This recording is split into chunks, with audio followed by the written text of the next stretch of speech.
Welcome to Poplar Hill Mansion, Salisbury's oldest home. My name is Nancy Morosco and I'm the curator here, and it's my pleasure to introduce you to this beautiful old home.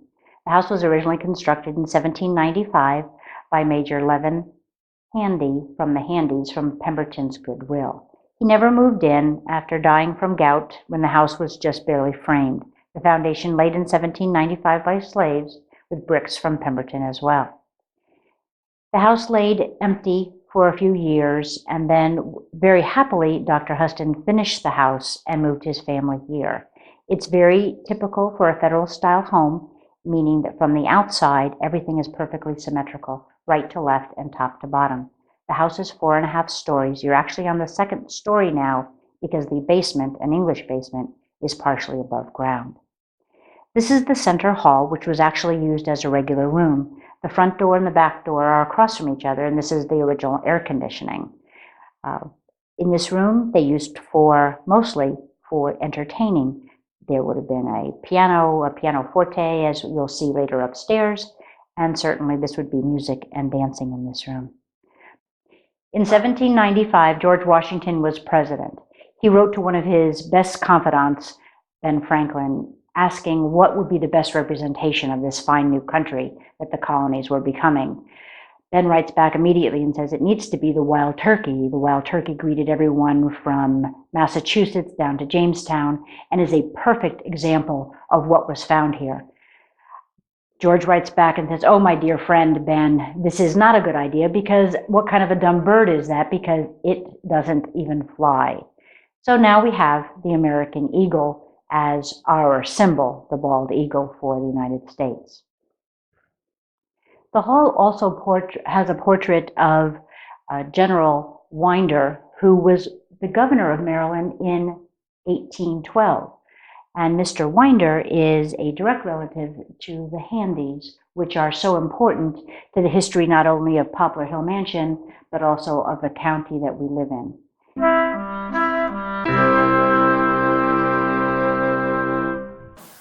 Welcome to Poplar Hill Mansion's large dining room. The color on the wall is authentic. We had a paint restoration group come in and find original colors for us. This color, which is kind of a salmon, orange, shrimp, pink color, was actually made by boiling milk and red onion skins. So we're happy to see this original color back on this very large room. This room is really amazing because the windows, the 12/12 windows, face east. So this room is bright and light and always was warm to have breakfast.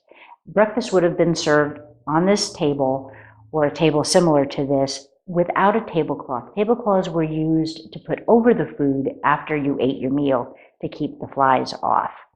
What you had instead were placemats. The table was very highly polished and very finely sanded to give a real sheen to it so that you could appreciate the table when you ate.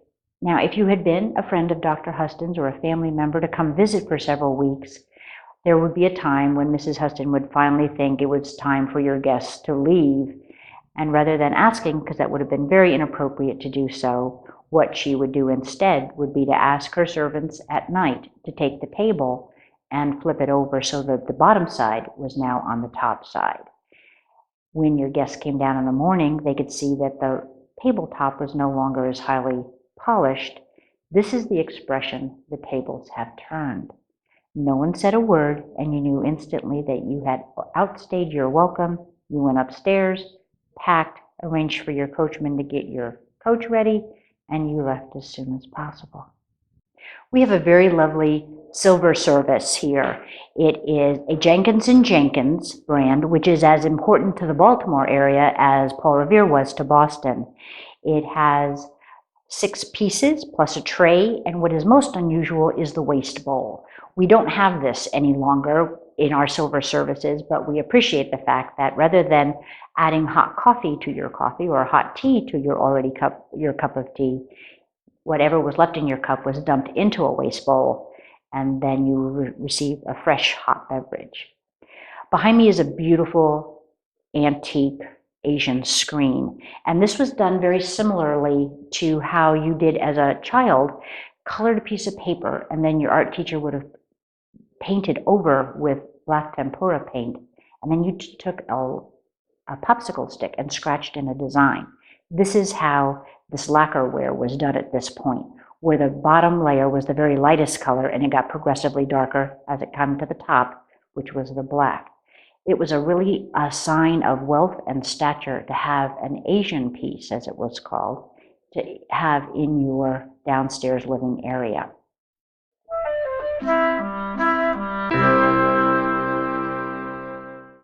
Hello, my name is Ann Lampert. I'm one of the mansion's docents, and this is our parlor. The year is now 1805, and Dr. Huston and his wife Sarah, their 4 daughters, Elizabeth, Isabella, Sally, and Anne, have just moved into the mansion. Dr. Huston was one of our first surgeons in Salisbury. First thing I want to tell you about are the long clay pipe on the table next to me. Dr. Huston, of course, would have had his own pipes, but when a gentleman visited, he would have offered them the long clay pipe. And after they had left, that mouthpiece would have been broken off to be used for the next visiting gentleman. I'm sitting on a chair it's been reupholstered in a reproduction of a Martha Washington chair in a B pattern. You may recall that 1805 was also the Napoleonic period in history. And Napoleon was very fond of bees, and he used the bee as a symbol on his men's military uniforms. Now, if the bee flew upward, you had to be at least of general status or above. Our bees on the chair are flying downward. Napoleon was also the first person to put buttons on his men's dress uniforms on the sleeves, because he didn't want to see the men wiping their noses on their sleeves. Next to the chair is a lovely secretary, which is a reproduction, but it's still very lovely. And on it is contained an inventory of all the property at the time of Dr. Huston's death in 1828. Among those things listed are the 17 house slaves that he had. Now, the house slaves were light-skinned slaves. The dark-skinned slaves would have worked outdoors. And all of his slaves were freed before the Civil War. 2 of them were given property, which was called emmanuating them. Another thing I'd like to point out in the parlor are our doors. The doors were called Christian doors, and that is because, of course, you have the cross in the center of the door, but you also have the 4 panels at the top, which stands for Matthew, Mark, Luke, and John of the New Testament. And the 2 bottom panels would have been the Old and the New Testaments. Going over to the mantle, we're very, very proud of our clock, which was made by Eli Terry. He was an inventor and clockmaker of that period who was from Connecticut. Not only was he a very skilled craftsman, but he also started the mass production of clocks, which made these beautiful clocks affordable for the average American citizen at that time. One other thing that's very important to notice in our parlor is the crown molding. The molding in all the mansion is different in every single room. This particular molding is perhaps the most ornate. You can tell by the 5, it looks like 5 exclamation points behind at the very bottom.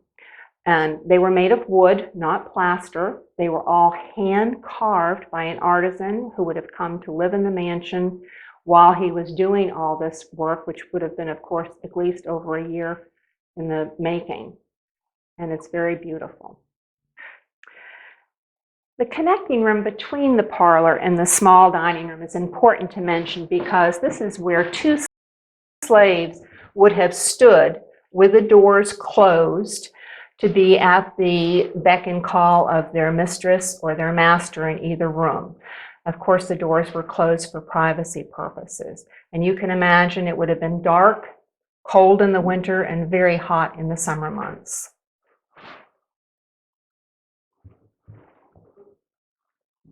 Leaving the parlor and entering the small dining room, the first thing we notice is that this room has been restored to its original colors. And one of the things that we're most pleased with is the beautiful faux marbling on the mantle and on the baseboards of this room. On the mantel are what we call girandals. These were found in the basement of the mansion, and at one time, of course, would have been attached to mirrors for the purpose of reflecting light in the room.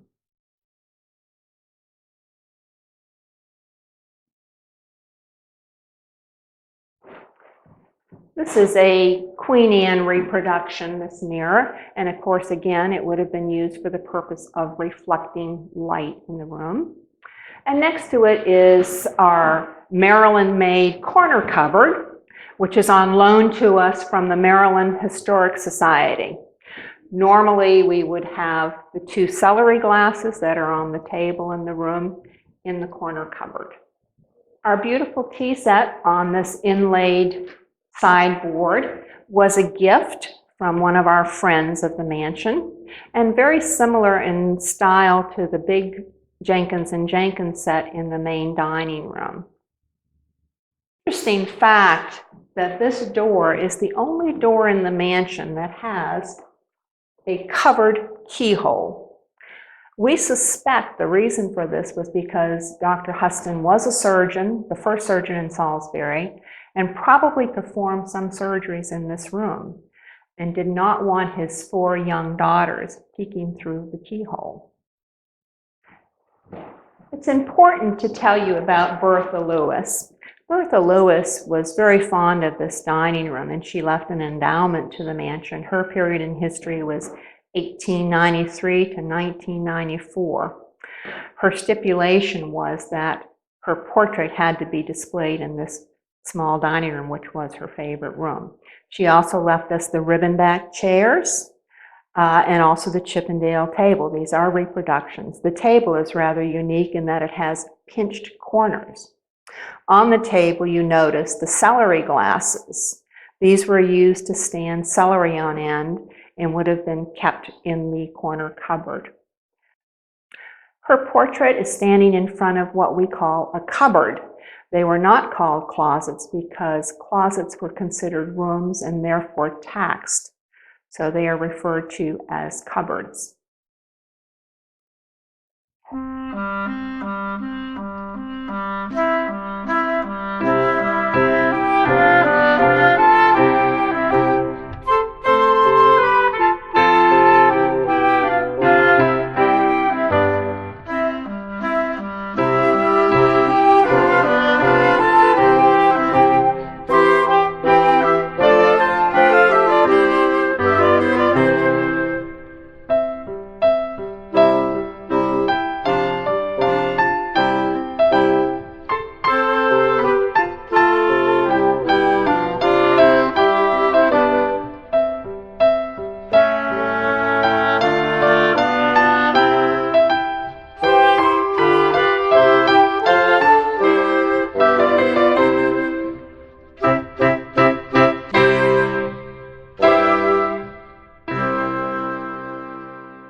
Hi, I'm Tootie, and this is called the settling room. This is the slave stairway to the upstairs to the bedrooms. This table here is a tri-bar table. It was just used for setting food and stuff on it. This over here is an original door, but it's a closet. It was called a cupboard because the closets were taxable, so they had to call them cupboards. This is where they would have a long table with all the different foods on it to take upstairs to the different rooms or into the dining room. The men would eat in the dining room. The ladies would eat in the small dining room because the men would have cigars and wine after dinner. The settling room was always busy, so the slaves would hear the dogs barking outside and they would try to calm them down, and someone would grab a piece of cornbread and throw it out the door and say, "Hush, puppy," and that's where the hush puppies came to be So after everyone was served, they would have their cigars, of course. The ladies would talk there to check on the children, where up these stairs or the other stairs, and it is said that still they hear children running up and down the stairs playing to this day. This wall is the original wall. The kitchen was on the outside, out in the yard, because they were always afraid there would be fires, so they did not attach the kitchen to the original house. This window is like a 12 by 12. All of the windows are 12 panes, and the ceilings are 11 feet 8 inches. The big cabinet on the corner is a Thomas Roth cabinet from the 17th century, and it was of German descent. It would be an original basic color like red, green, yellow, blue. We think this was a darker color because they stripped it and the wood became darker. The shelves inside are called butterfly shelves because they're very ornate.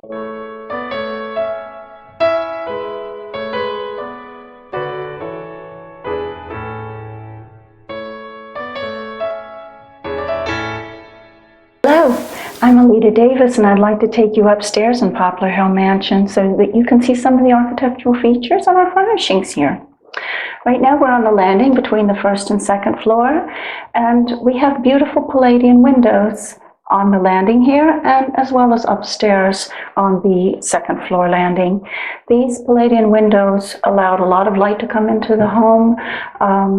It was much different from the colonial homes where we could not afford to make our own glass, and we had to get it from England. Now we could produce our own glass, so this was, the Palladium windows were used in federal style homes with or without the window lates on each side. And they were designed by an architect named Andrea Palladia in Rome, and he lived in the 1500s. And many of his styles were employed in our federal architecture of this period. If you'd like, we'll go upstairs now and look in the nursery.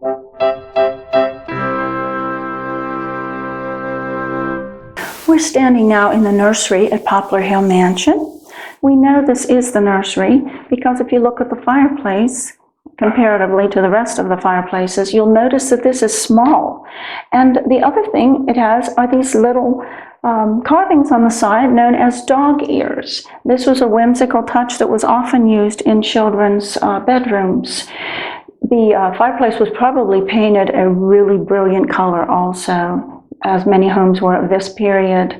The other thing that is significant about the nurseries that we don't think of now is children didn't have their own room. There were 4 little girls in the Houston family, and they all would have slept in this room.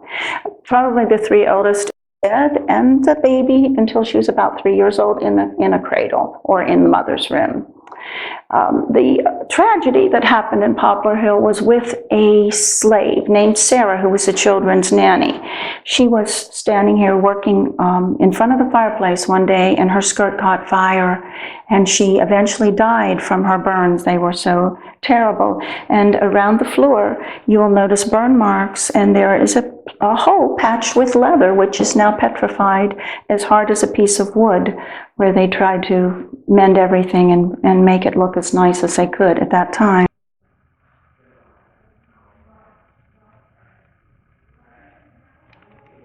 You'll notice that we have a sampler here. Now this one was not done by a child, although children learned this from very early age, say 4 or 5 years old. This particular one is done by a very skilled needlewoman, and it is actually a mourning sampler. These were done to remember the loved ones. We didn't have a lot of paintings and photos at the time. And this was actually done June 28th, 1818. So it was right about the time that the Houston family was living here and the children were small. This is a wardrobe that would have been commonly used in homes of the time period. We did not have them here at Poplar Hill according to the 1828 inventory of belongings, but they would have been used in this period. The other way people would have hung their clothes would have been on wooden pegs, either around the rooms or in small cupboards, and by folding them into the chests that you see sitting around the room. They were not just used for blankets, they were used for clothing storage. Over here is a bed similar to what the children may have slept in. As I said previously, nurseries were not used for one child. The youngest would have slept in a cradle until about the age of 3. The other children would have probably all slept in one bed, or maybe on one would have had a small pallet. These beds did not have box springs or springs. They had ropes, and the ropes were woven back and forth. And then there was a small hole and a wooden wrench. You would stick that wrench in there and tighten those ropes up. If you didn't, you would all end up in the middle of the bed. And that's where the saying, "Good night, sleep tight," comes from. You had to remember to tighten your ropes on your bed before you went to sleep. Another thing in the room that we really love is this tiny little rocking chair here. This is our oldest piece of furniture in the home, and it dates back to about 1720. We always leave it here in front of the fireplace for any little child who'd like to sit in it.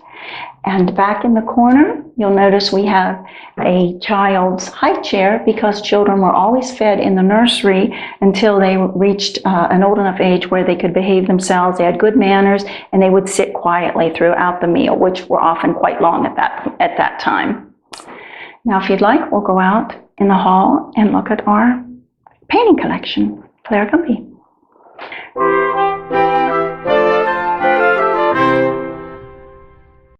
We're standing in the upstairs hallway at Poplar Hill Mansion in front of our beautiful collection of Clara Gumby paintings. Clara Gumby was a Civil War artist, and she was arrested for being a spy because she was a Confederate.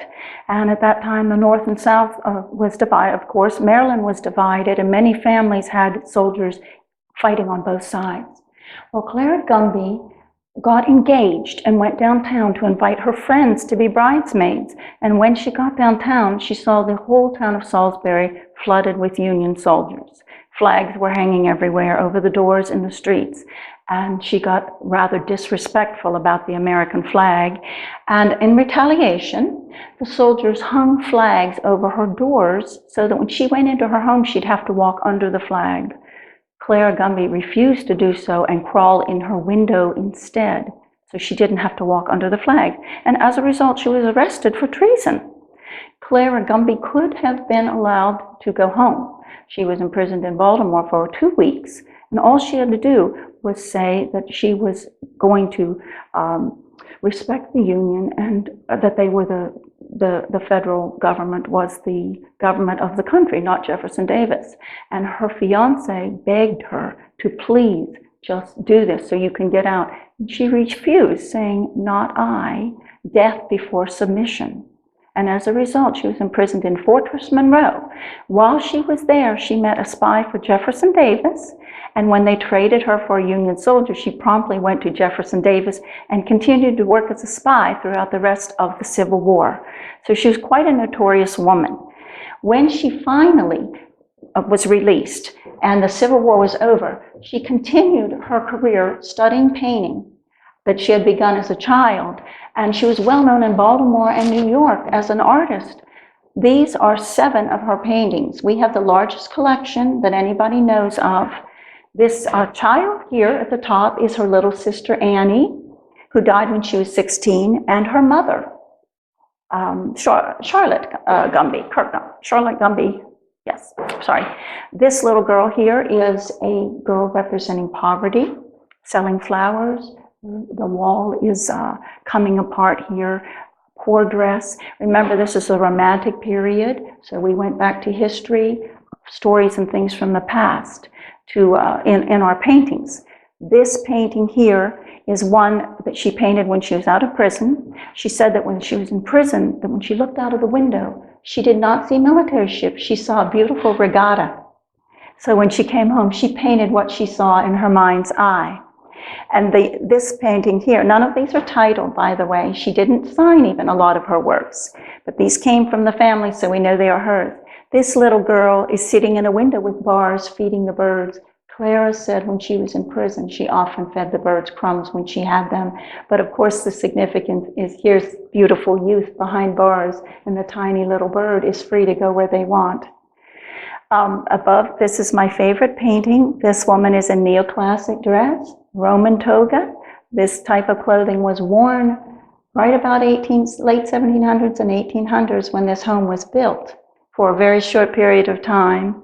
And below, this is a Confederate officer. Nobody knows who he is, but he was somebody that was very important to Clara.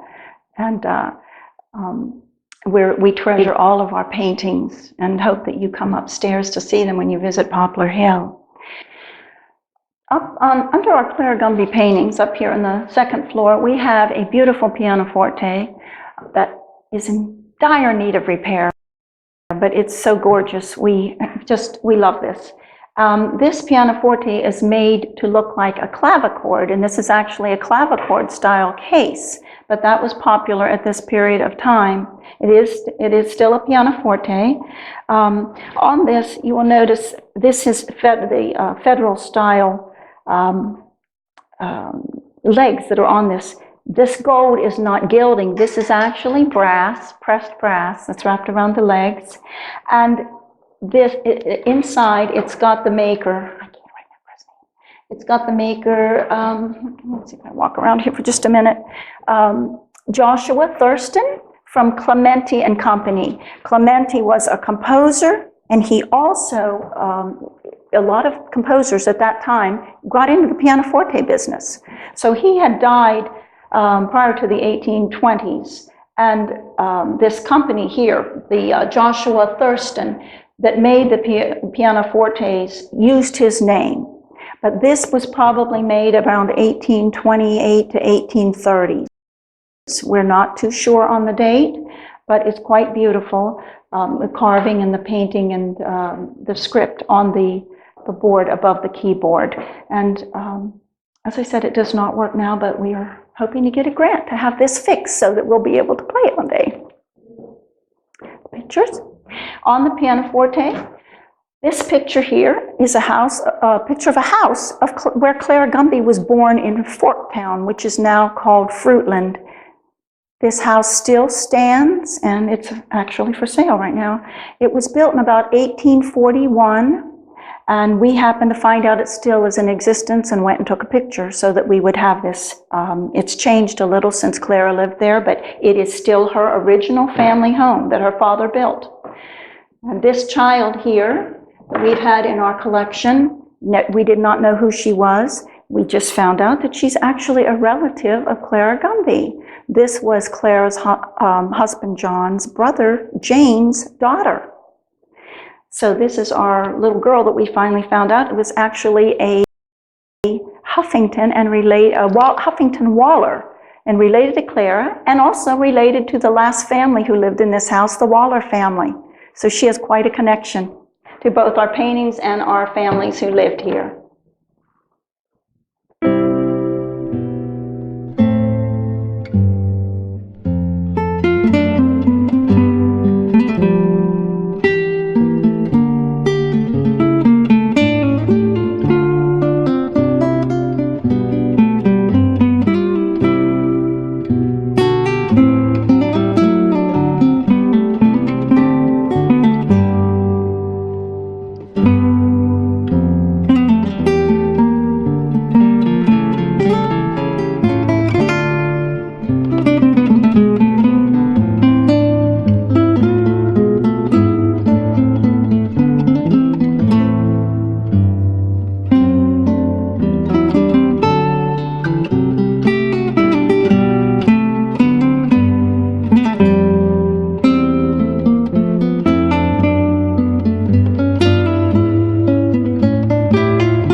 On behalf of the City of Salisbury and the Friends of Poplar Hill Mansion, we thank you for joining us today. We hope you come back to see us really soon.